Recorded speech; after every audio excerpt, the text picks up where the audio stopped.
네, 오늘 본문은 초막절 절기에 관해서 하나님께서 모세에게 말씀하셔서 이스라엘 백성에게 명하신 말씀입니다.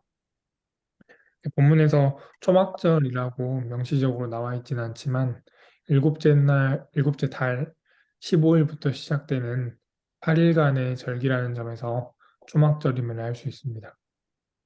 초막절은 이스라엘 백성이 광야에서 천막을 치고 지냈던 것을 기억하면서 그 후에도 초막을 짓고 생활하면서 광야에서 주셨던 하나님의 은혜를 기억하는 절기입니다.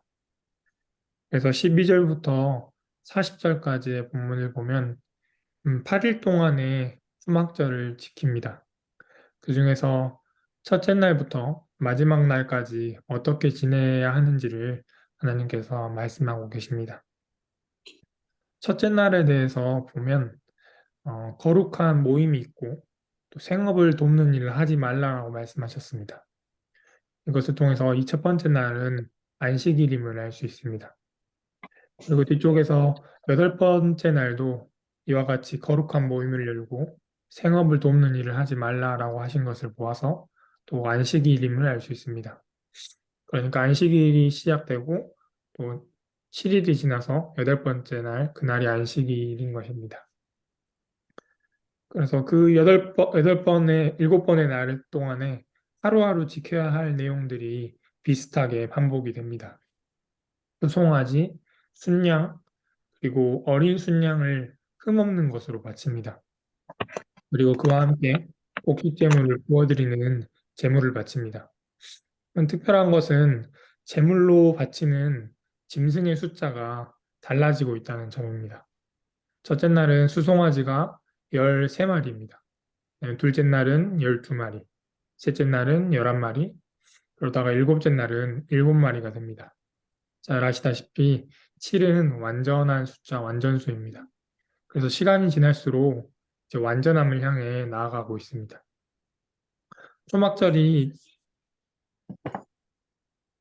초막절이 천막을 짓고 광야 생활 동안 하나님의 은혜를 기억하는 절기인데 광야 생활이 완전함을 향해 가는 것은 이제 하나님의 백성으로 가나안 땅에 들어가는 것을 기억하게 합니다. 네, 수송아지 숫자가 13에서 7까지 이렇게 변하는데 반해서 변하지 않은 숫자도 있습니다.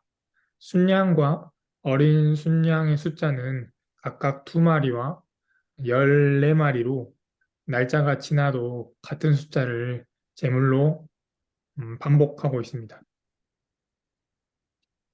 즉, 반복되는 숫자입니다. 반복되는 숫자로 하나님께 제물을 드립니다. 우리 생활에서도 반복되는 것으로 하나님께 드리는 것들이 있습니다.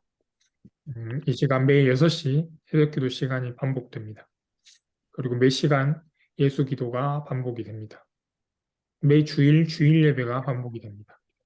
그리고 매 주일 교회에서의 우리의 봉사들이 반복이 됩니다. 성가대, 교사, 부서 역할 등입니다. 그리고 매일 부르신 자리에서의 노동의 시간을 드리는 것도 반복이 됩니다. 집을 청소하고 가족이 머무는 곳을 쾌적하게 하는 것도 반복이 되고 또 매일 가족들과 밥을 먹고 그 밥을 준비하는 것도 반복이 됩니다. 이외에도 반복되는 것이 무척이나 많습니다. 네, 반복되는 데는 의지가 필요하고 또 다른 일들이 들어오지 못하도록 반복되는 일을 먼저 생각해야 합니다. 그래서인지 반복되는 것은 때로는 지루하고 고단하게 느껴질 때가 있습니다. 하지만 오늘 말씀에서 하나님은 반복되는 형태로 드리는 순양과 어린 순양을 바치기를 원하셨습니다. 마찬가지로 오늘 우리에게도 하나님께서 반복되는 것들을 받으시길 원합니다. 오늘 하루 그 반복되는 것들을 드리시면서 하나님께서 주시는 은혜들을 누릴 수 있으시기를 바랍니다. 기도하겠습니다. 하나님, 초막절 절기에서 반복되는 것들을 보았습니다. 순양과 어린 순양의 그 숫자가 반복적으로 하나님께 드려지는 것을 보았습니다. 하나님, 저희의 삶에서도 반복되는 것들이 있습니다. 그 반복되는 시간들을 통해서 하나님께 드리기를 원하고 또 그때 저희에게 주시는 은혜를 기대하게 하여 주십시오. 예수님의 이름으로 기도드립니다. 아멘.